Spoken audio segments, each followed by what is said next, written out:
경애하는 영도자 김용민 동지께서는 침대는 가구가 아니라 매트리스라며 세계적 명성의 나이트 세라피 매트리스를 그야말로 미친 최저가에 판매할 것을 선언하시었다.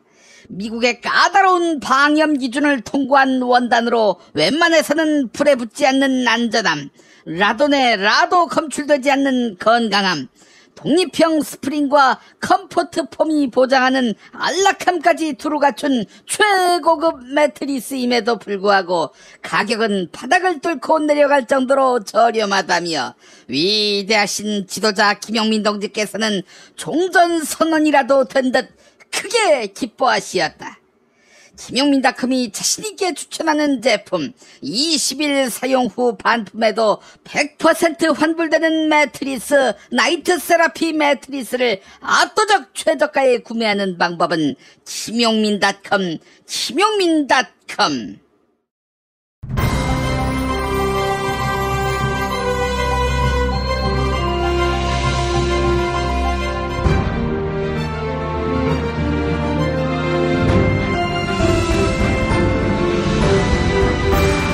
2018년 8월 1일 화요일 김용민 브리핑 2부입니다.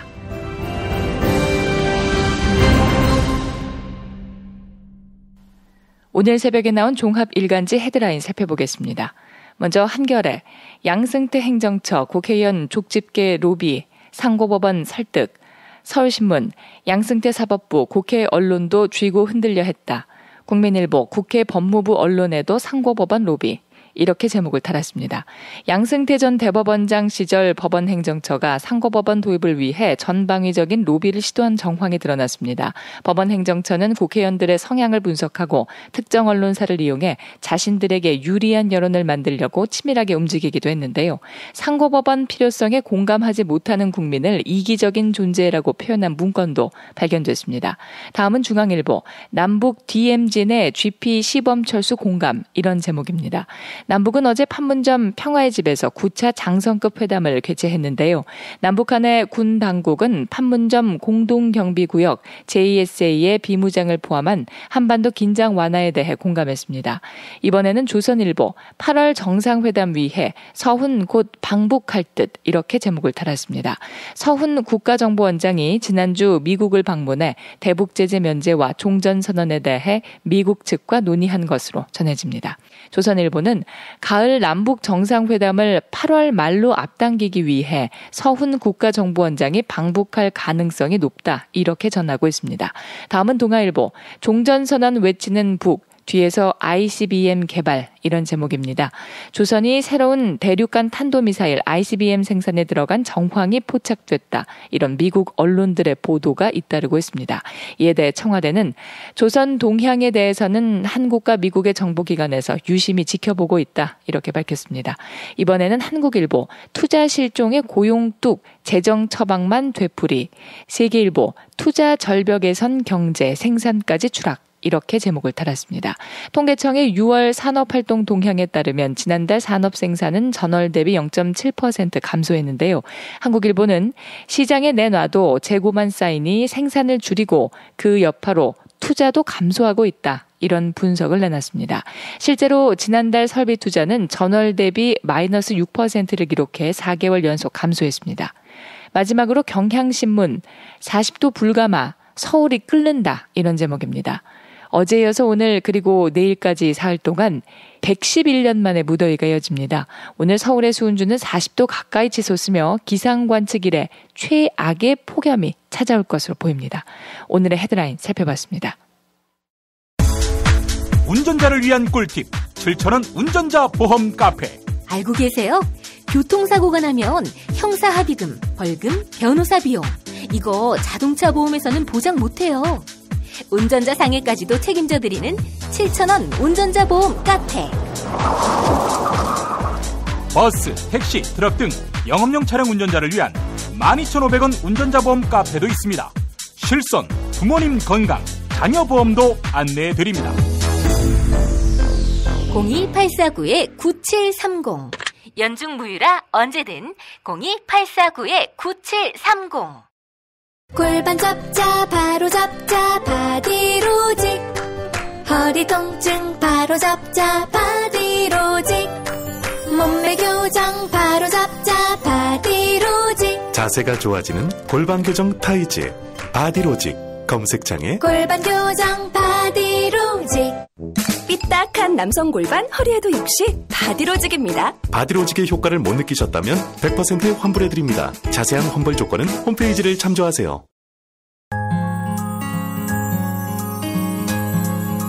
당신의 정직한 뉴스 보좌관 김용민과 주파수를 맞춘다. 새로운 아침 특별한 선택 김용민의 뉴스 브리핑. 김용민의 뉴스 브리핑.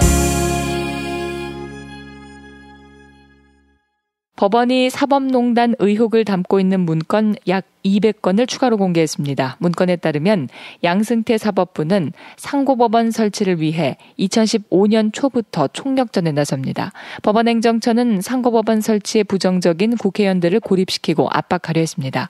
서기호 당시 정의당 의원은 상고법원 설치 대신에 대법관 증원 법안을 내놨는데요. 그러자 법원행정처는 반대 입장을 고수하면 고립화 전략을 검토해야 한다, 이렇게 판단했습니다. 또 다른 대외비 문건에선 아예 당시 서기호 의원의 재판에 개입한다는 내용이 등장합니다. 서기호 전 의원은 판사 시절 판사 재임용 심사에 탈락해 소송을 하고 있었는데요. 이 행정소송에 대해 변론 종결을 통해 심리적 압박을 주는 방안을 검토해야 한다, 이렇게 판단했습니다. 실제로 문건 작성 이틀 뒤 1심 재판의 변론이 종결됐고 한 달 뒤 서기호 전 의원은 패소했습니다. 또한 법원행정처는 상고법원 도입에 관심이 낮은 일반 국민을 가리켜 이기적인 존재라고 표현했습니다. 대법원의 선민의식이 엿보이는 대목입니다. KBS 보도였습니다. 국군 기무사령부가 계엄령 문건을 작성한 것과 관련해 자유한국당이 새로운 주장을 꺼냈습니다. 자유한국당은 2004년 노무현 대통령 탄핵 당시에도 비슷한 문건이 작성됐다, 이렇게 주장했는데요. 자유한국당 원내대책회의에서 있었던 김성태 원내대표의 발언 들어보시죠. 지난 2004년 노무현 대통령 탄핵 당시에도 기무사 군 대전복 상황센터에서 대응 문건을 작성했다고 하는데, 의혹을 제기한 지 5시간 만에 기무사는 그런 일이 없었다고 반박했습니다. 고 노무현 전 대통령의 탄핵 정국이던 2004년 정부 지시에 따라 위기관리 단계를 올렸지만 계엄령 검토는 없었다고 밝혔는데요. 하지만 군 관계자들은 전자문서로 등록하지 않는 첩보 보고가 많은 기무사의 특성상 5시간 만에 과거 상황을 파악하는 것은 불가능하다, 이렇게 지적합니다. 이에 대해 기무사 측은 2016년 12월 기무사에서 2004년 상황을 이미 파악해 정리해뒀기 때문이다, 이렇게 설명했는데요. 기무사가 과거 탄핵 정국 당시 군이 어떻게 대응했는지 파악하기 위해 2004년 상황을 면밀히 들여다봤을 가능성이 제기됩니다. 기무사의 반박을 두고 국방부 한 관계자는 계엄령 실행 계획을 세우기 위해 여러 과정을 거쳤음을 방증하는 것이다, 이렇게 말했습니다. JTBC 보도 소개해드렸습니다. 자유한국당 김성태 원내대표가 기무사 비판에 적극적인 군 인권센터 임태훈 소장의 성 정체성을 걸고 넘어졌습니다. 원내대책회의 직후에 기자들과 만난 자리에서는 임태훈 소장의 양심적 병역 거부 전력과 외모까지 들먹였습니다. 자유한국당 김성태 원내대표의 발언 들어보시죠. 임태훈 군 인권센터 소장이라시는 이분은 성 정체성에 대해서 혼란을 겪고 있는 자가 군계획을 주도한다는 것은 어불성설입니다. 파장 많이 한 그 모습, 또 그런 전력을 가진 사람이 지금 기무사 계획과 군계획을 이야기하는 게, 이에 임태훈 소장은 국회에서 반박 기자회견에 나섰습니다. 소수자도 안아야 할 공당의 대표가 한 말이라고는 믿기지 않는다, 이렇게 지적했는데요. 이어서 기무사가 계엄 검토 문건을 작성할 당시 여당이던 자유한국당은 내란 공범이며 해산 대상이다, 이렇게 비판했습니다. 군 인권센터 임태훈 소장의 기자회견 발언 들어보시죠.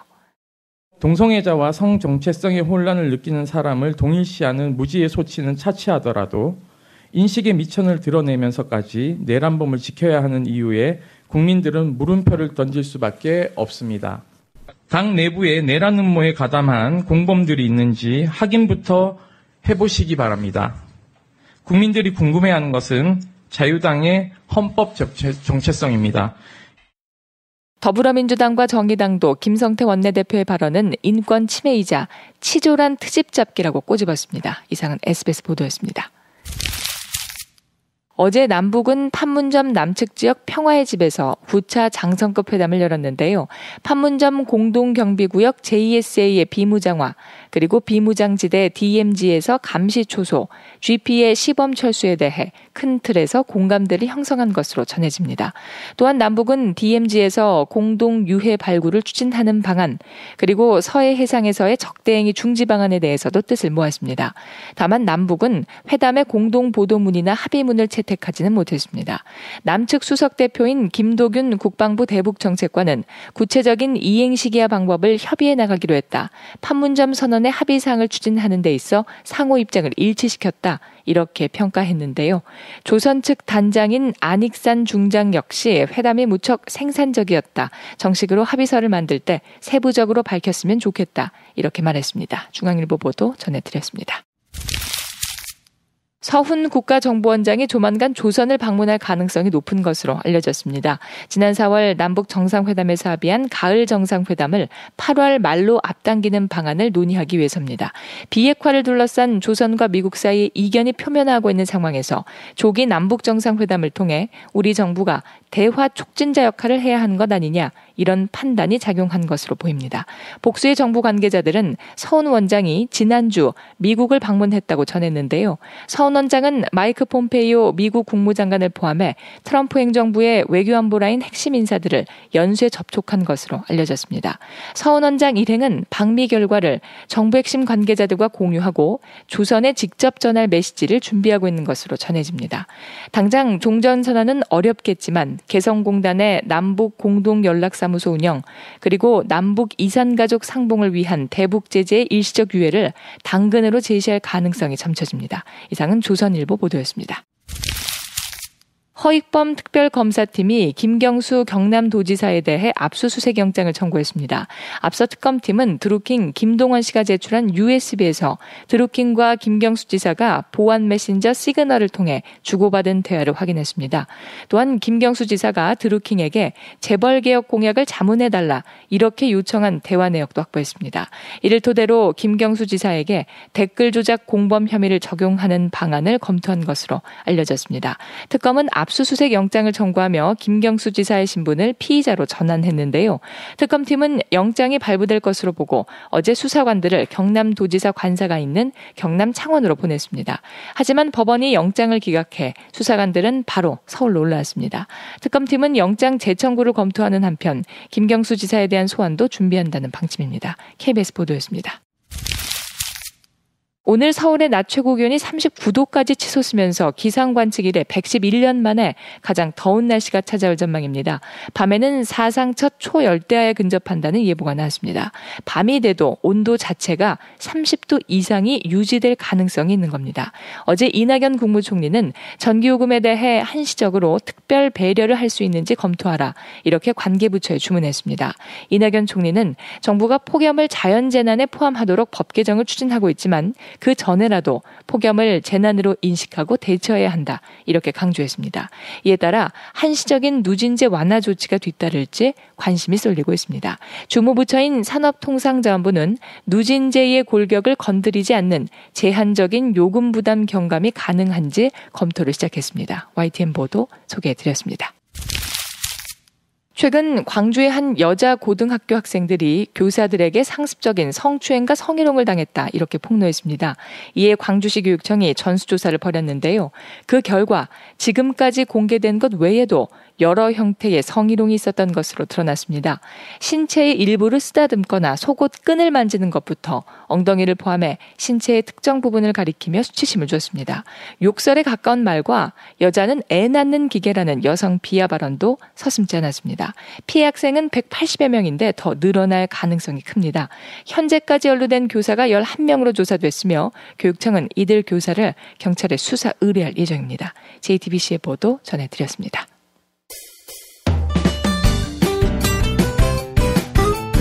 뉴스포렌 메리와 함께하는 시간입니다. 김용민 트위터 계정에서는 매일 설문조사가 진행되고 있습니다.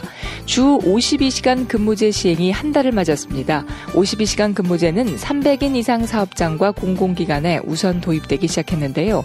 주 52시간 근무제에 대한 만족도는 어떠한지 설문조사를 진행해봤습니다. 어젯밤 9시까지 모두 838분이 의견 남겨주셨습니다. 51%, 과반의 시민들은 주 52시간 근무는 남의 얘기다 이렇게 응답해 주셨네요.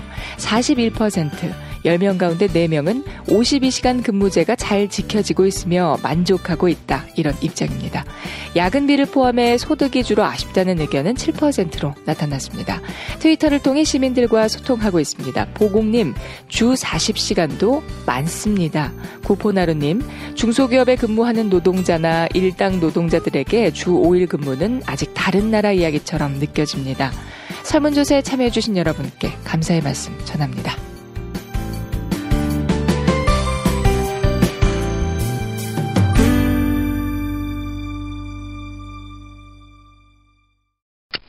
스페이드 퀴즈입니다. 돌잔치, 칠순잔치, 가게홍보, 체육대회, 창사기념일. 정답! 기념품!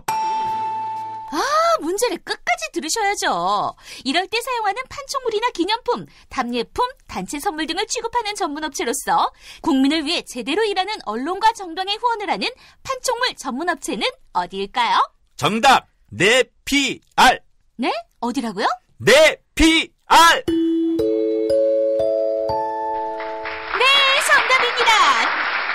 판촉물이나 단체 선물이 필요할 때 이왕이면 우리 편 회사 네피알을 찾아주세요. 인터넷 검색창에 네피알을 치시거나 032-519-4800으로 전화주시면 친절하게 상담해드립니다. 그런데 상품은 뭔가요? 네피알에 가서 고르세요. 3만 가지가 넘는 물품이 있어요. 다이어트는 결국 먹는 게 문제다! 문제긴 하지.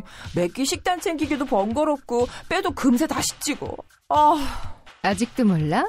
비타샵 다이어트를 해봐. 안 그래도 궁금했는데 어떻게 뺀 거야? 몇 개월 한 거야? 몸에는 안 나빠? 물어 뭐래. 비타샵 가봐. 같이 해. 1522-6648 혹은 비타샵을 검색해주세요.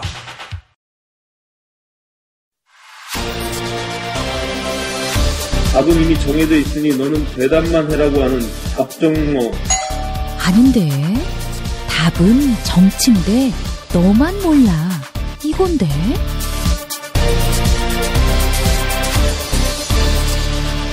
국민보좌관 김성회의 답정너.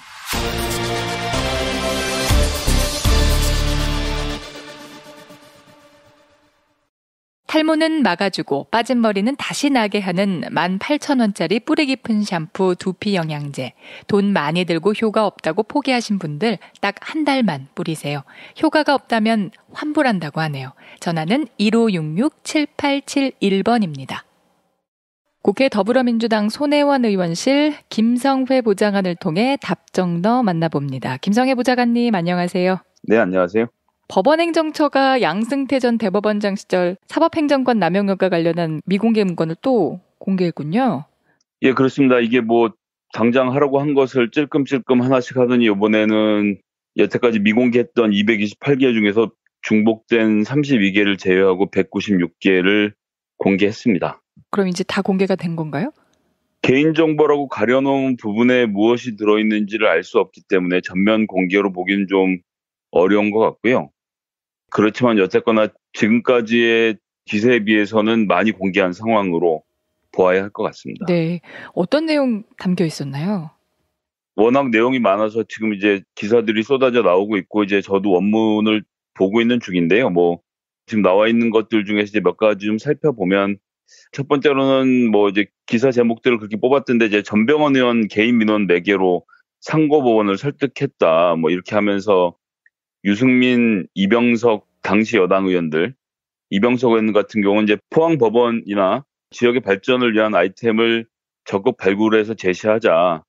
노후화된 대구법원 청사 이전을 적극 추진하자. 이제 이런 이야기를 했다는 것을 또 수집해놨고, 네. 유승민 의원은 지역구 관심사를 활용하자. 내년 총선을 앞두고 대구법원 종합청사 이전에 관심을 가질 가능성이 있다라고 성향 분석을 해놓은 거죠. 그리고 야당 인사로서는 전병헌 의원 이야기가 나오고 있는데 이제 개인 민원을 법원에 먼저 연락을 했다. 민원이 해결될 경우에는 이를 매개로 해서 접촉 설득을 추진하자 뭐 이런 이야기들이 나왔습니다. 그런데 저희가 이제 파악해본 바로는 전병헌 의원 같은 경우는 현역이 아니기 때문에 이런 식으로 공개를 한 것이고 나머지 소위 말하는 개인정보를 이유로 공개하지 않은 것에 다른 의원들의 민원이 들어있다라는 또 내용이 지금 나오고 있습니다. 네. 그렇기 때문에 법원 행정처는 무슨 개인정보 어쩌고저쩌고 할 문제가 아니라 이 내용들을 전면적으로 공개해서 법원이 누구와 어떻게 상고법원 포함해서 재판을 거래를 했는지 살펴봐야 한다는 생각이고요. 그 외에도 뭐 굉장히 웃기는 내용들 많았습니다. 또 문재인 대통령 같은 경우에는 분권형 대통령제나 의원 내각제가 아닌 대통령 중임제를 지지하고 있어서 권력을 독점하기를 희망하는 사람이다라고 본인들이 분석을 해놓고 네. 김종인 비상대책위원장에 대해서는 미래 권력에 대한 대립과 갈등 구도라고 하면서 김종인 대표가 오는 8월로 대표 임기 종료된 이후에도 경제 민주화 등 자신의 주요 정책 추진을 희망하고 있기 때문에 문재인 대표와 갈등 불신도 여전하다. 뭐 이런 식으로 성향 분석을 해놓았는가 하면 네. 개헌 논의가 실질적으로 진행될 가능성이 높다. 특히 야권 견제에 매우 유효한 카드라고 평가를 하면서 결정적으로 문재인 전 대표와 김종인 대표, 박지원 원내대표도 있는데 이 사안, 즉 개헌에 대해서는 절대 같은 배를 탈 수 없다. 개헌 논의가 심화할수록 대립 갈등이 발생할 수밖에 없다라고 분석까지 해놓고 네네. 이것에 대해서 이제 정치인들이 어떻게 할 것인지를 다 살펴보면서 이와 같은 목적으로 이를 활용하려 한다면 개헌 논의가 상당한 심도를 가지고 상당한 기간 동안 이루어지게 될 것이다. 당시 이제 자유한국당이죠. 여권 내 유력 차기 대권 주자가 부각되지 않는 현실에서 BH가 개헌 찬성으로 급선할 가능성도 있다는 분석도 존재한다는 식으로 해서 이건 뭐 웬만한 정치인들 뭐 국정원 뺨치는 보고서들을 만들어서 낸 것 같아요. 이런 내용들을 다 했다는 자체는 매우 심각하다라는 생각이 들고 이렇기 때문에 공개를 못하고 있었던 것이 아닌가 싶습니다. 그리고 이제 뭐 작은 내용들을 보면 예를 들어서 문재인 당시 후보에게 친문에 새로운 오문이 등장했다라고 하면서 최재성, 진성준, 정청래, 최민희, 김현 전 의원을 거론을 한 문건도 있습니다. 2017년 네. 대선을 준비 중이라고 하면서 이런 의원들이 이제 새롭게 등장하는 친문 세력이다라고 하면서 이게 도대체 법원 행정처럼 무슨 상관이 있는지 알 수 없는 이런 내용들까지 개인의 성향, 뭐 어떤 발언을 했고 누구하고 친하고 뭐 이런 분석까지 쭉 해놓은 것들이 지금 다 드러나오고 있기 때문에 이거 간과할 수 없는 문제가 점점 되어가는 것 같습니다. 또 한편으로는 국민들을 이기적인 존재로 규정을 하고 상고법원이 생겼을 때 어떤 장점이 있는지 그래서 이제 구체적으로 처리 시간 단축한다 이런 얘기들을 집어넣어서 이기적인 국민들을 설득해야 된다라는 이야기. 게다가 이제 청와대 법무비서관실하고 회식을 한 다음에 청와대 동향을 파악해서 문건을 작성하고 정말 국정원 뺨치는 조직이었다라는 생각이 들고 그러게요.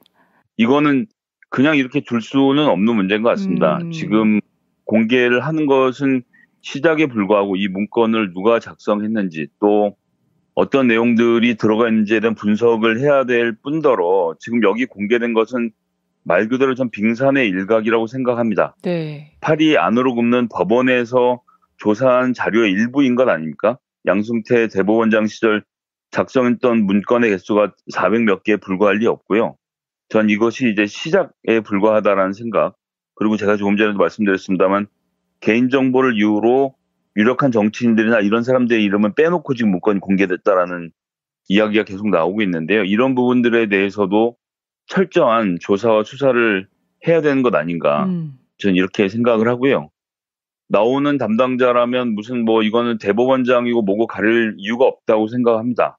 삼권이 분립되어 있는 나라에서 죄를 지었으면 대법원장이 아니라 대법원장 할아버지라도 재판받고 처벌을 받아야 하죠. 네. 그런데 아직도 공개해야 하는 자료들을 감추고 있고 검찰 측으로부터 자료 요청 받은 것들을 전부 다 제출하고 있지 않는가 하면 법원 같은 19정 영장 전담 판사가 압수수색 영장에 대해서조차도 발부를 하지 않는, 민신을 구속하는 구속수사를 못하게 하겠다. 어떻게 대법원장을 너희들이 그럴 수 있냐라고 해서 반대를 하는 것도 말도 안 되는 얘기지만 그것을 접어놓고 들어간다고 하더라도 법원 행정처 이 대법관들이 썼던 컴퓨터를 들여다보는 것이 이게 지금 너무 당연한 일 아닙니까? 그러니까요. 예, 당연히 해야 되는 일인데 이런 일조차도 가로막고 있다는 것은 이런 식으로 시작을 하면 앞으로 기소를 한 다음에 재판은 어떻게 될 것인지 지금 현직 판사들이 전직 대법원장에 대한 재판을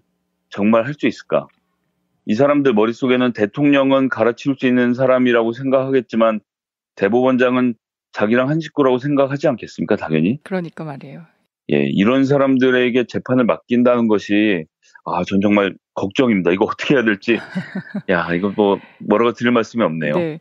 이게 지금 조사 결과를 처음 발표한 게 지난 5월이니까 이후에 계속 문건에 대한 보도가 나올수록 놀라움이 커지고 있는데 앞으로 뭐 어떻게 조사가 될 것으로 보세요? 지금 말씀하신 대로 강제 수사라든지 압수수색이라든지 이런 것들이 이루어질 것으로 보시나요?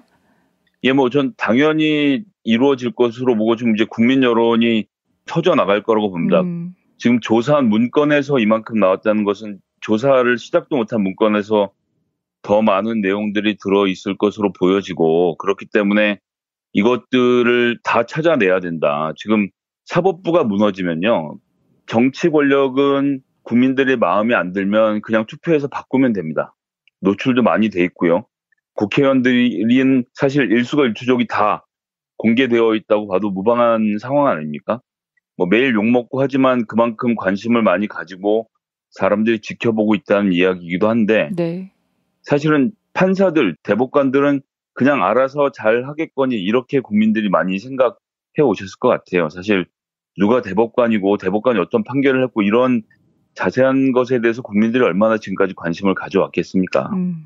그런데 그 이면에는 판사들은 정말 잘 알아서 하겠지. 그만큼 많은 월급을 주고 대우를 하고 국가적으로 존경을 받는 자리에 올라간 사람들인데 어련히 알아서 잘했겠거니 생각을 했는데 알고 봤더니 가장 중요하다는 사법부의 재판 결과를 혹은 재판 과정까지를 거래해 가면서 자기들이 하고 싶었던 일을 해왔다는 것이 지금 그 빙산의 일각이 드러난 것 아니겠습니까? 그렇기 때문에 저는 이 문제는 절대 그냥 놔둬서는 안 된다. 지금 국회의원들의 평판까지 분석하고 이력까지 다 분석하는 상황이라면 국정원과 다를 것이 없는 것인데 법원 행정처에 대한 전면적인 개혁이 불가피하다고 보고요.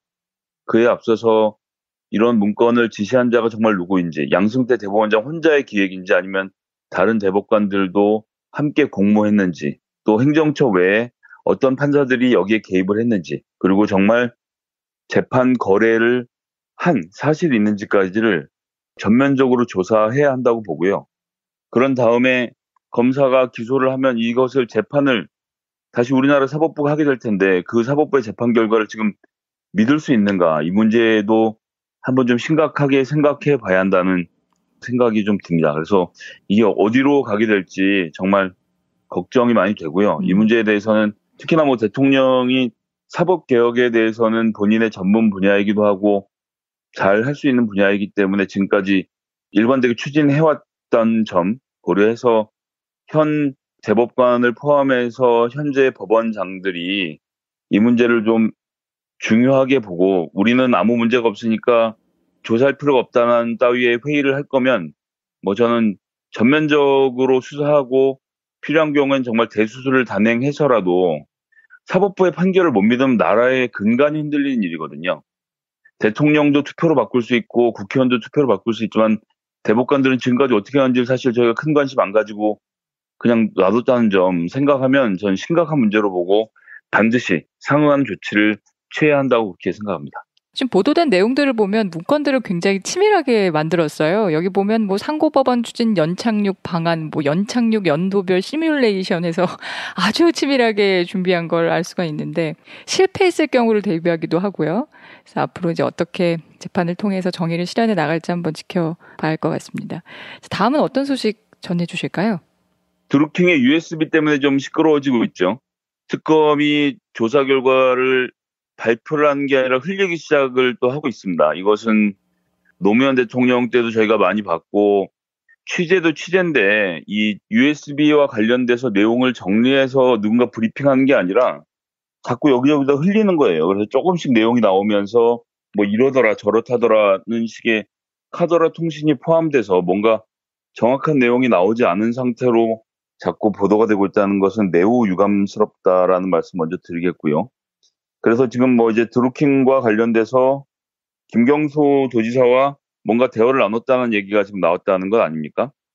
이런 식으로 공개되는 것이 일단 첫 번째 큰 문제고, 그 다음에 공개된 내용을 봐도 사실은 잘 모르겠습니다. 저는 여기서 몇 번 말씀드렸습니다만 드루킹은 정치 자영업자죠. 자기가 원하는 것이 있고 그 원하는 것을 위해서 정치권에 끊임없이 줄을 대고 사람들을 찾고 이랬던 과정이 있는 겁니다. 그런 과정을 먼저 염두에 두셔야 할 것이고요. 그런 과정에서 노회찬 의원에게도 접근해서 그것도 고등학교 동기동창을 사용해서 접근을 해서 정치자금을 전달하고 그것으로 옥죄려고 노력을 했던 전례가 있고, 김경수 의원에게 이제 돈 전달은 실패한 것으로 보이는데 어쨌든 자료를 제공하고 여러 가지 대화들을 나눈 것을 가지고 이제 문제를 지금 삼고 있는 것인데요. 그래서 이제 뭐 일부 보도에 따르면 김경수 지사가 작년 대선 전에 드루킹을 통해서 재벌 개혁 공약 의견을 구했다 이런 식으로 해서 이제 대서특필하면서 무슨 대단한 일이 난 것처럼 이야기를 하는데 네. 정치인의 기본 업무가 사람들로부터 여론을 듣는 겁니다. 드루킹이 당시에는 무슨 돈을 준 사이도 아니었고 온라인에서 이름을 알리고 있었고 그다음에 이제 그 소위 말하는 경공보 모임, 이 모임 자체가 사실은 경제 분야에 대해서 자기들 전문가라고 주장했던 모임 아닙니까? 그런 모임을 통해서 본인들이 재벌 개혁을 어떻게 해야 되는지에 대해서 의견을 갖고 있었고, 그런 의견을 김경수 의원이 청취하는 과정이 있었다고 하더라도 그것이 무슨 문제인지 저는 전혀 모르겠어요. 그래서 지금 주고받았던 메신저의 내용들을 캡처를 해서 막 자극적으로 지금 보도를 하고 있는데, 보도 내용 보면 재벌개혁 방안에 대해서 어떻게 생각하냐 물어보고 뭐 안이 있다 뭐 이렇게 한번 준비를 해보겠다, 같이 밥 먹자, 이런 이야기들을 정치인들이 지지자들하고 하는 게 도대체 무슨 문제라는 건지를 모르겠습니다. 그러면 항상 기자들이 하는, 언론에서 하는 얘기 중에 큰 얘기가 국회의원들의 문턱이 높다는 거 아닙니까? 일반 대중들을 만나지 않고 뭐 여러 가지로 그런 것들에 대해서 너무 인색하다라는 이야기를 많이 했고, 그래서 그 이후에 기억하시겠지만 전화번호가 공개되면서 국회의원들에게 뭐 문자 폭탄을 막 보내고 여기에 대해서 답을 하는 의원도 있고 뭐 하지 않는 의원도 있고 이제 소통을 하냐 안 하냐 말들이 많았잖아요. 네, 네. 익명은 아니지만 어쨌거나 그 사람 전화번호 하나 가지고 그 사람에 대해서 저희가 사찰을 해볼 수 있는 것도 아닌데 정치인들에게 의견을 전달하고 그 의견을 듣는 정치인이 거기에 대해서 답변을 하고 아 선생님 의견이 좋으신데 그 내용을 한번 문서로 준비해 주시겠습니까? 라고 물어보는 것은 정치권에선 너무나도 흔하게 있는 아주 당연한 일이라는 거죠. 그런 일들까지도 다 문제가 있는 양 보도를 하고 매일매일 뭐가 새로운 것이 나오는 양 보도를 하는 이런 행태는 전 옳지 않다고 생각하고, 뭐 필요하다면 특검에서 정확하게 내용을 공개해서 이러이러하게 수사가 진행됐다고 브리핑을 좀 했으면 좋겠어요. 이런 식으로 어차피 보도로 흘릴 거라면 뭐하러 이렇게 하는지 저는 문제가 있다고 생각하고요. 전 시종일관 주장을 해왔습니다만 드루킹 특검에 나올 게 없습니다. 일단 김경수 의원이 돈을 받은 적도 없고 준 적도 없고, 이게 사실은 문제가 되려면 김경수 의원 측에서 드루킹에 돈을 주고 매크로 작업으로 상대방 이 선거운동을 흐트려라, 뭐 우리 선거운동을 도와달라 라고 이야기를 해야 문제가 되는 것 아닙니까? 이 매크로의 본질은.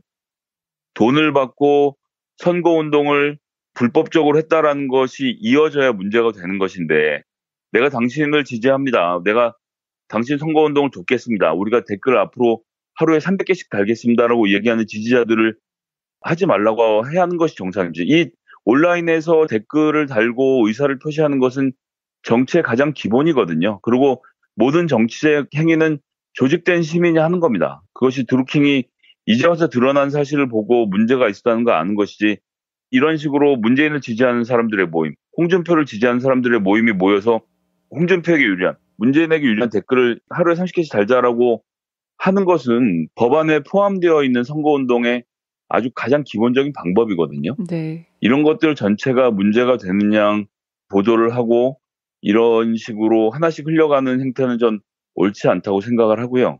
전 앞으로 이 드루킹과 관련돼서 많은 정치인들이 언급이 될 거라고 생각합니다. 드루킹이 김경수 한 사람에게만 연락을 했겠습니까? 당연히 여기저기 연락을 했지.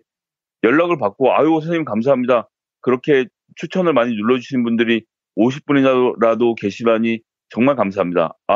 200분 모여 계시다고요? 그럼 제가 한번 가서 정치 특강을 하겠습니다라고 이야기하는 것은 너무나도 자연스러운 정치의 과정이라는 점.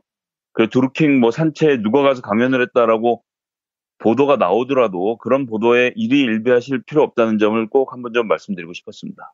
그러니까 지금 보도가 되고 있는 USB 안에 김경수 지사와 드루킹 간의 그 대화 내용 자체에는 큰 문제가 없다. 이런 말씀이신 거죠? 네, 그렇습니다. 그러니까 국회 앞 식당에서 만나서 점심을 먹었을 가능성이 높은 것으로 보고 두 사람 만난 구체적인 경위와 목적을 조사 중이라는데 정치인이 사람 만나서 밥 먹는 것이 일입니다. 그것을 만나기 전에 그러면 경찰에다 전과 조회라도 하라는 얘기입니까, 지금? 이렇게 만나는 과정까지 문제 삼으면 정치를 할 수가 없어요, 아무것도. 만나서 돈을 주고받았거나 돈을 줄 목적으로 만났거나 이런 것이 드러났을 때야 이것이 수사의 대상이 되는 거지. 밥 먹은 것 갖고 시비를 걸기 시작하면 우리나라에 정치할 수 있는 사람 전 단언컨대 단 한 명도 없다고 생각합니다. 그렇군요. 지금 소환 조사에 대한 얘기도 나오고 있는데 앞으로 어떻게 일정 전망하시나요? 예, 전 김경수 지사가 자신을 조사할 필요가 있다면 언제라도 조사에 응하겠다고 했기 때문에 소환 조사 당연히 응할 것이라 생각하고요. 그런 과정을 통해서 실체적 진실이 드러나게 될 것이고 정말 이렇게 별것도 아닌 일에 뭐하러 이렇게 부산을 떨었던가라는 것을 모두가 깨닫게 될 날이 멀지 않았다라는 전망을 좀 해보겠습니다. 네네. 김성애 부장관님 오늘 두 가지 소식 잘 들었고요. 내일 또 좋은 소식으로 만나 뵙겠습니다. 네, 감사합니다. 김용민 파이! 이번 주는 앙코르로 함께 합니다. 지난 3월 19일 방송분. 사실상 미투의 시점이 됐던 장자연 씨. 1월 9일 JTBC 보도. 방 안에 가둬놓고 손과 페트병으로 머리를 수없이 때렸고 온갖 욕설로 구타를 했다. 고 장자연 씨 문건에 드러난 소속사 대표 김모 씨의 폭행 정황입니다. 2008년 6월 소속사 건물 3층 VIP 접객실에서 벌어진 일이었습니다. 서지현 검사의 안택은 성추행 폭로 이후 TV조선의 보도. 지난 1월 29일이었죠. 서지현 검사의 폭로로 시작된 미투가 벌써 2달 반을 넘기고 있습니다.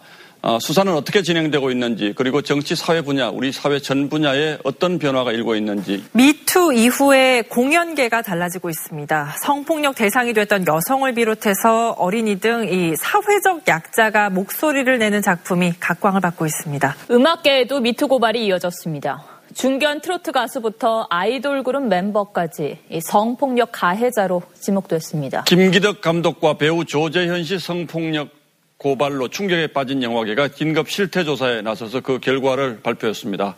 응답자 10명 중 6명은 성폭력이나 희롱의 피해를 입었다고 응답했고 10명 가운데 1명은 원치 않는 성관계를 요구받았다고 답했습니다. 미투 운동을 계기로 이런 영화계 풍토를 바꾸자는 움직임이 일고 있습니다. 그런데 TV조선에서 장자연 씨의 이름을 찾기 힘든데 혹시 이런 이유? 정확하게 9년 전인 2009년 3월 19일 자살한 장자연 씨 유가족이 고소한 4명 가운데 유력 일간지의 대표가 포함된 것으로 알려졌습니다. 유가족 고소에 따르면 이들은 장 씨에게 술접대와 성상납을 강요한 것으로 돼 있습니다. 경찰은 현재 주변 인물에 대한 조사와 통화 내역 분석을 통해 사실관계를 확인하고 있습니다. 고인의 유족 상대로 고소인 보충 조사를 받았습니다. 내용은 기존의 고소인들이 알고 있었던 내용과 크게 다름이 없었습니다. 하지만 경찰은 엉망으로 수사하고 2011년에 나온 나는 꼼수다 13회 황상훈 사장께서 경찰 조사를 받았는데 2009년 4월 23일 날 15시 55분에 들어가서 종료가 16시 30분입니다. 35분 동안 조사를 받았는데 4월 23일 날 오후에 조사를 받았는데 그 다음날 10시 반에 수사 결과를 발표합니다. 무혐의 나왔죠. 미친 수사력이죠. 여기에서 우리 꼬리곰탕 특검 수사하고 조금 비교해볼래요. 각하의 그걸 BBK 특검 수사팀이 수사가 발표 나흘 전에 2시간 조사를 했어요. 이명박 대통령 당선자를. 그때 1시간은 꼬리곰탕을 먹고 1시간 동안 했다고 합니다. 근데 각하 2시간 했는데 우리 밤에 각하는 35분 조사했습니다. 남자를 위한 보양식의 끝판왕이 나왔습니다. 지친 남자를 깨우는 놀라운 힘, 궁금한 남자. 여보. 궁금한 남자. 네이버에서 궁금한 남자를 검색하세요. 1833-6654. 탈모인가 예비 탈모 여러분, 저희 제품 꼭 쓰세요. 그 고통을 알기에 최대한 싸게 팝니다. 이제 탈모약 소속 괜찮다고요? 같이 쓰면 부작용 없이 2배 효과입니다. 이미 모발 이식했다고요? 그럼 더 싸게 오래 유지해야죠. 아직 젊고 두피도 반짝거리지 않는다면 100% 뿌리 깊은 샴푸 두피 영양제 1566-7871. 허위 매물에서 우리의 가족과 이웃을 지키는 더불어중고차. 더불어중고차는 직영정비소를 운영하여 판매부터 수리까지 최고의 서비스를 제공합니다. 카카오톡 검색창에 더불어중고차를 검색하시거나 1661-3363으로 전화주세요. 노력한 만큼 내어주는 자연. 그 자연의 마음을 알기에 정성농장 홍삼. 검색창에서 정성농장 홍삼을 검색해주세요. 010-9754-6972.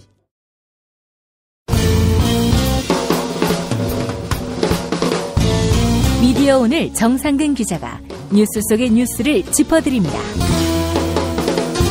정상근 기자의 오늘 미디어.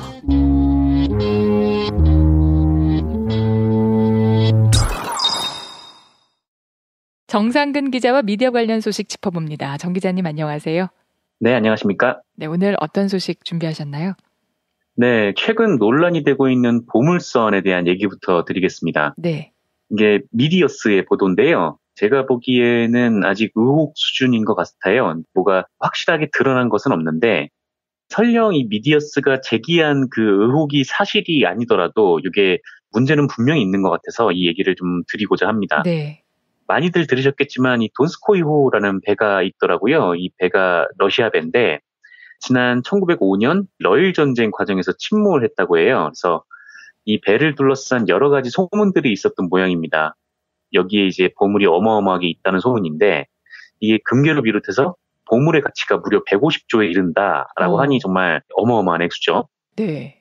게다가 이 배가 침몰을 한 게 러일 전쟁 당시에 이 위기의 상황이 놓이니까 이 배의 선장이 적에게 이 배에 보물을 넘길 수 없어서 그냥 일부러 침몰시켰다. 뭐 이런 소문이 돌았어요. 그래서 이게 또 그럴싸한 서사도 붙어 있어가지고 괴담처럼 흘러서 이제 보물선 그런 소문이 된 건데 네. 사실 이 얘기가 굉장히 오래전부터 떠돌았던 얘기라고 하더라고요. 이게 1990년대 신문에도 믿거나 말거나 뭐 그런 식으로 실려있던 내용이라고 합니다. 근데 이게 최근에 다시 이슈가 됐어요. 왜냐면은 뭐 다들 아시겠지만 이 돈스코이호를 인양하겠다라는 업체가 나타났기 때문인데요. 이 업체가 신일그룹이라는 업체인데 이 업체의 정체성이 상당히 모호하더라고요. 건설도 하고 뭐 콘텐츠 사업도 하고 하여튼 별의별 걸 다 하는 이상한 회사라고 하던데 네. 그래서 처음 이 업체가 보물선을 건진다 뭐 이렇게 했을 때도 저거 사기 아니야? 뭐 이런 의혹의 시선으로 본 사람들이 상당했습니다. 네.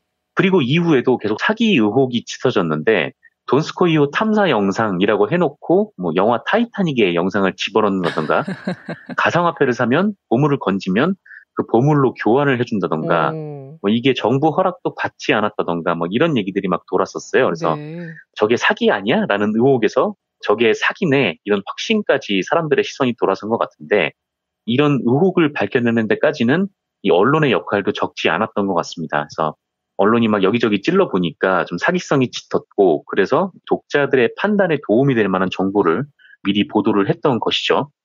그런데 제가 말씀드리고 싶은 것은 이 신일그룹의 사기성 짙은 이런 행각을 애초에 띄워줬던 언론이 있었다라는 거예요.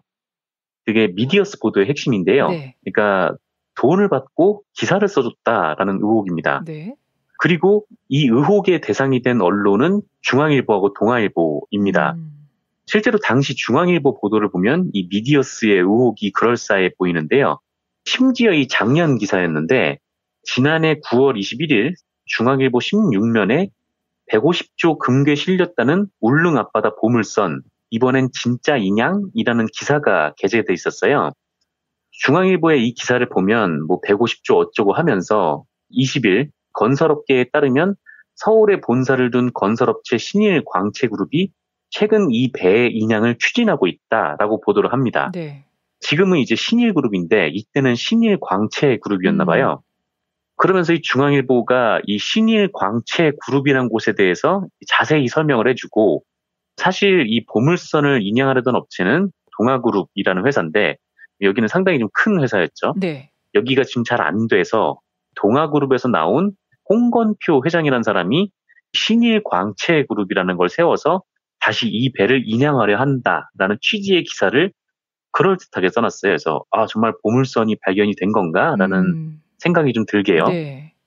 그런데 중앙일보는 최근에 이 돈스코이호 논란이 불거진 지난 18일에 보도를 또 하나 했는데 신일그룹이 돈스코이호를 인양한다라는 사실을 보도를 했어요. 그러니까 전에는 신일광채그룹이었고 이번에는 신일그룹이었는데 두 기사는 토시도 별로 안 다르게 써놨습니다. 네. 그러니까 이게 중앙일보라는 한 언론에서 과거에도 신일광채그룹이 이거를 인양한다라고 보도했고 지금도 신일그룹이 이번에 인양한다 이렇게 보도를 했다라는 거예요. 네.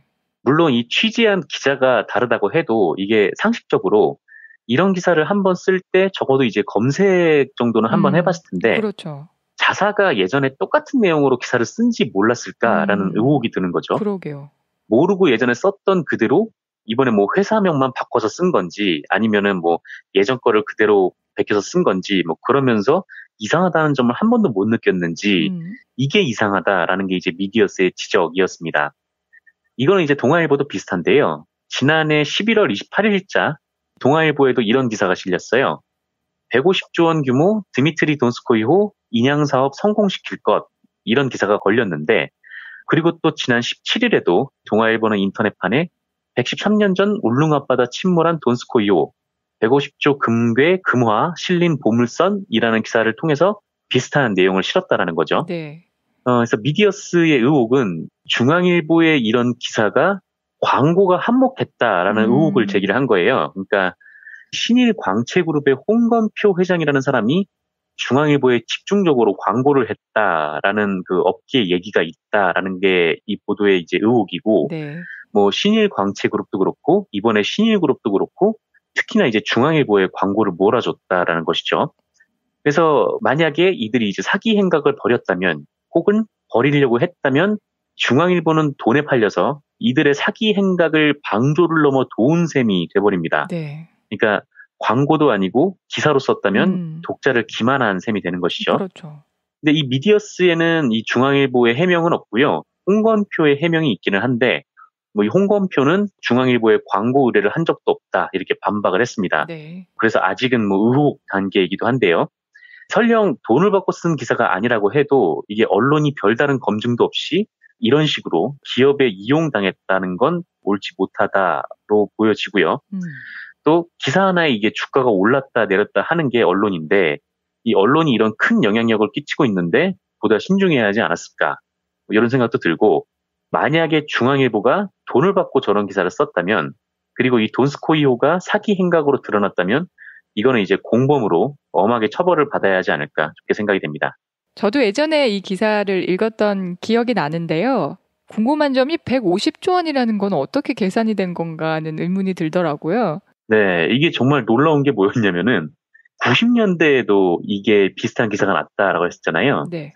90년대의 금값과 그 오늘날의 금값이 좀 많이 다를 텐데. 아, 그렇죠. 이게 90년대에도 150조였다는 거예요. 그러니까 이게 잘 이해가 좀 안 되죠. 바닷속에 있는 보물을 먼저 발견한 사람이 이게 임자인가요? 저는 그것도 좀 궁금하더라고요. 그게 그렇진 않습니다. 이게 네. 뭐 땅을 파다가 돈이 나왔다 그러면 돈은 주시면 되는데 만약에 이제 유적의 가치가 있는 이런 것들은 당국에 신고를 해야 돼요. 그래서 당국에 신고를 해야 되는데 이게 언론이 뭐 이런 보도를 하면서 이게 당국에 신고를 했는지 안 했는지도 확인을 안 했던 거죠. 최근에는 이거를 확인한 언론이 있었어요. 근데 이거를 확인을 해보니까 네. 당국에서는 전혀 모르고 있는 내용이었다는 거죠. 그래서 나중에 당국이 이거를 듣고 나서 아 이거 150조 되는 옛날 이제 유물 같은 거를 인양을 하려면 네. 보증금으로 10%를 걸어야 된다라고 해가지고 이게 150조니까 15조를 내놔라 뭐 이런 거였는데 근데 15조를 이 업체가 가지고 있을 리가 없는 거죠. 그래서 이 업체가 이제 부랴부랴 이제 보물선에서 패선 뭐 이렇게 이름을 바꿨다고 하는데 네. 요것도 그렇고 뭐 이해가 안 가는 점이 뭐 한두 개가 아니었습니다. 근데 뭐 이런 사기성 짙은 이런 것들을 과거에 이제 중앙일보하고 동아일보가 마치 뭔가 있는 것처럼 네. 그렇게 한번 포장을 했고 올해도 또 똑같은 기사를 써놨다는 거죠. 재밌네요. 앞으로 어떻게 될지 좀 지켜봐야 될 것 같습니다. 네, 그렇습니다. 네, 다음 소식은 어떤 소식인가요?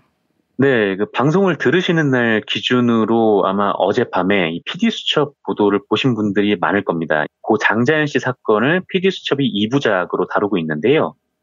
이번 주에는 아마 조선일보와 장자연 씨와 관련된 구체적인 내용들이 나갔을 겁니다. 제가 사실 방송을 보기 전에 녹음을 하는 거여가지고 이렇게 설명을 드릴 수밖에 없는데 네.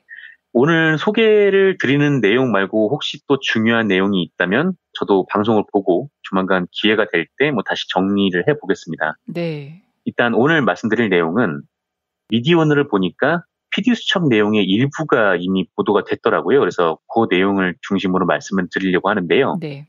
핵심은 조현오 전 경찰청장의 인터뷰입니다. 조현오 씨는 고 장자연 씨 수사가 이뤄졌던 2009년 당시 이제 경기도지방경찰청 청장이었다고 하는데 네. 그런데 이 사람 증언에 따르면 장자연 씨가 돌아가신 이후에 경찰이 수사를 할 때 조선일보 관계자가 본인을 찾아왔다 이렇게 진술을 했어요. 조현오 청장은 조선일보 관계자가 와서 이렇게 얘기를 했다고 합니다. 그대로 읽어보면요. 조선일보 측 관계자가 나에게 찾아와서 조선일보는 정권을 창출할 수도 있고 정권을 퇴출시킬 수도 있습니다. 이명박 정부가 우리하고 한판 붙자는 겁니까? 라고 했습니다. 조선일보 방상훈 사장 이름이 거명되지 않게 해달라고 조선일보 측에서 경찰에 굉장히 거칠게 항의를 했습니다. 모욕으로 느꼈고 정말 협박으로 느꼈죠. 그러면서 이 조현오 청장은 방상훈 조선일보 사장에게 경찰서에 들어와서 조사를 받으라고 하니까 조선일보 간부가 나한테 와서 정권을 운운하면서 협박하니까 힘들었다. 두세 차례 정도 와서 회사의 공식적인 입장이라고 하면서 개인적으로 온 게 아니라고 하더라. 이렇게 진술을 했습니다. 네. 그러니까 방상훈 사장을 소환해서 조사를 하려고 했는데 조선일보의 일개 간부 따위가 와서 수사를 하는 경찰 수장에게 협박을 했다는 거죠. 그러니까 상당히 황당한 일인데 그리고 이 간부는 이동한 당시 조선일보 사회부장이었다고 하더라고요. 사회부라는 게 경찰 출입을 관장을 하는데 그렇죠. 경찰 출입을 관장하는 사회부장이 경찰에 가서 그러니까 이런 협박을 했다라는 것이죠. 네. 그리고 알려진 바에 따르면은 이동환 씨는 이후에 조선일보 논설위원 총무국장을 거쳐서 지난 3월 조선 뉴스프레스 대표이사 사장으로 선임이 됐다고도 하고요. 이동환 씨는 이 미디어오늘 하고 인터뷰를 했는데 자신은 조현오 전 청장에게 어떤 형태로든 압력으로 느낄 수 있는 말을 전달한 사실이 전혀 없다. 라면서 또한 수사 과정에서 조현오 전 청장을 만난 일이 없으며 통화한 사실도 없다. 이렇게 부인을 했다라고 합니다. 이거는 진실 공방으로 가는 거니까 뭐 사실이 금방 드러날 것으로 보이는데요. 그리고 사실 뭐 어떻게 보면은 조현오 청장은 이런 거짓말을 할 이유가 없어 보이는데 조선일보 이동환 씨는 좀 거짓말을 할 이유가 있어 보이기도 하고요. 네.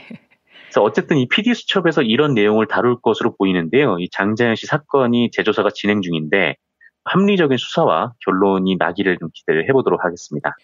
이게 만일 조현오 전 청장의 얘기대로 조선일보 기자가 이 경찰 간부까지 협박한 게 사실이라면은 그보다 더 윗선까지도 영향을 미쳤을 가능성에 대해서도 의심할 여지가 있잖아요. 네, 그렇습니다. 네, 좀 샅샅이 조사를 해서 진실이 좀 규명됐으면 좋겠네요. 그렇습니다. 뭐 아무리 사회부장이라고 해도 뭐 경찰로도 아마 더 윗선까지 갔을 수도 있고 그리고 조선일보로서도 이게 사회부장이 그렇게 경찰에 가서 뒤집어 놓을 만도 하겠지만 네. 조선일보도 나름 윗선의 얘기 없이 이렇게 사회부장이 왔을까? 그리고 또 사회부장이 개인 의견이 아니라 회사의 공식적인 의견이다라고 했으면 아마 방상훈 사장의 지시가 있진 않았을까? 이제 그 부분도 한번 규명을 해봐야 될 것 같아요. 네, 오늘 정상근 기자와 PD수첩 장자연 사건 그리고 또 돈스코이오 소식까지 전해들었습니다. 오늘 고맙습니다. 네, 감사합니다.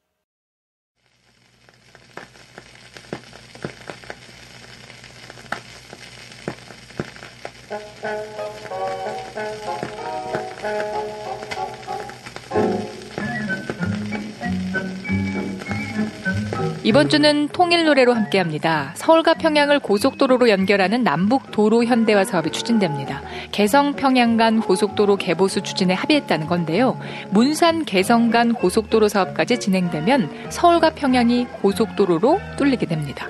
고속도로가 깔려서 달려도 오늘 들을 노래의 가사처럼 택시 요금이 5만 원에 그칠 것 같지는 않습니다. 하지만 분단의 세월이 지나고 또 남과 북이 소통과 공감의 시대를 연다면 감동을 지불하는 5만 원 플러스 알파가 어찌 아까울까요? 신영원의 서울에서 평양까지 함께 듣고 오겠습니다.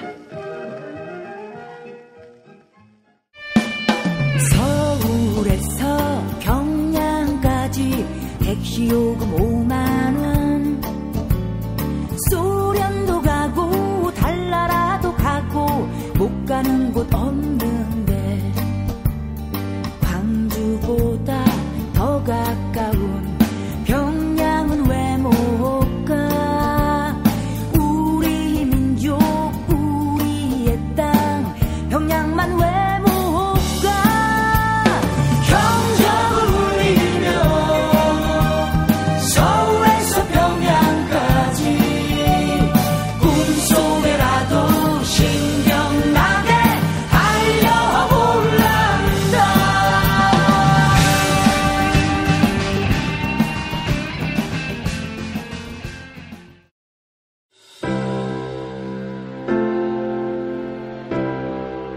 이전에 상상할 수도 없었던 새로운 국면이 조선 대지의 지축을 움직이고 있습니다. 이 민족의 역사가 제 궤도에 올라서서 달리게 시작한다고 하는 느낌이군요. 문익환이 가르쳤고 도울이 배웠던 학교, 한신대학교 신학대학원.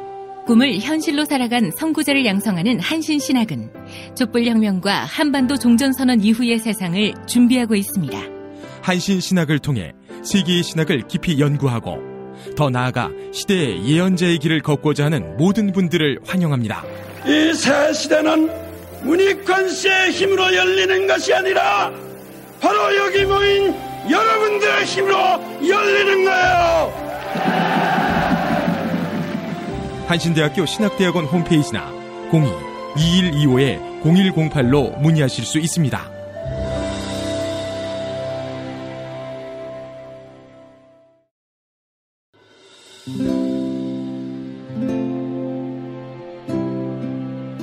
문익환 목사님은 우리 남북 관계에 있어서도 큰 정기를 마련해 주셨습니다. 늦봄 문익환 목사 탄생 100주년. 민주화와 통일운동을 위해 11년 4개월간 옥고를 마다하지 않은 행동하는 양심. 오늘 우리가 누리고 있는 이 민주주의 또 문익환 목사님 덕분이 아주 큽니다. 그가 24년 동안 살았던 서울 강북구 인수복로 통일의 집이 6월 1일 문익환 통일의 집 박물관으로 거듭납니다. 사람들이 이렇게 항상 북적북적 이렇게 했던 공간이라 아버지한테만 아니라 우리 모두들한테 굉장히 큰 의미가 있는 통일의 역사를 기억하며 통일의 길을 모색하는 문익환 통일의 집 박물관 기념사업 추진위원으로 함께해 주시겠습니까? 이건 단지 어떤 유가족들의 유산이 아니라 우리 시대가 가지고 있는 유산이기 때문에 자세한 안내는 포털 사이트에서 문익환 통일의 집을 입력해 주세요.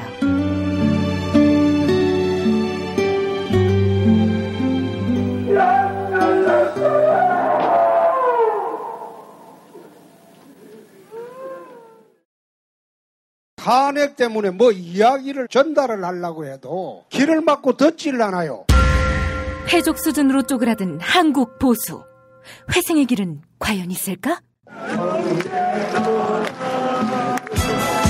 변화된 정치 환경, 갈 길 잃은 보수에게 새로운 희망을 제시한다.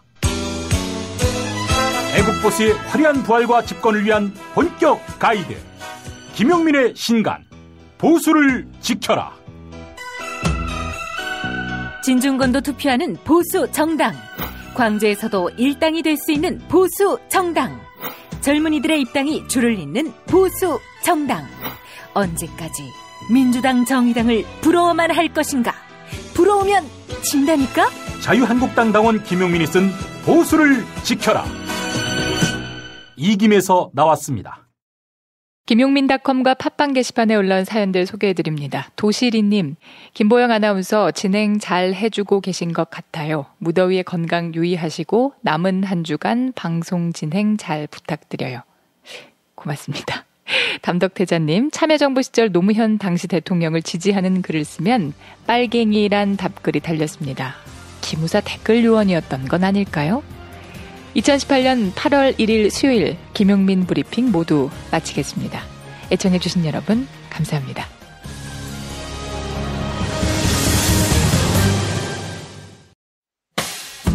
김용민 브리핑과 함께한 시간 어떠셨어요? 다음 시간에도 보다 바르고 알차며 즐거운 정보로 여러분을 찾아가겠습니다. 팟캐스트 포털 팟빵에서 다운로드하기, 구독하기, 별점 주기, 댓글 달기로 응원해주세요. 잊지 마세요.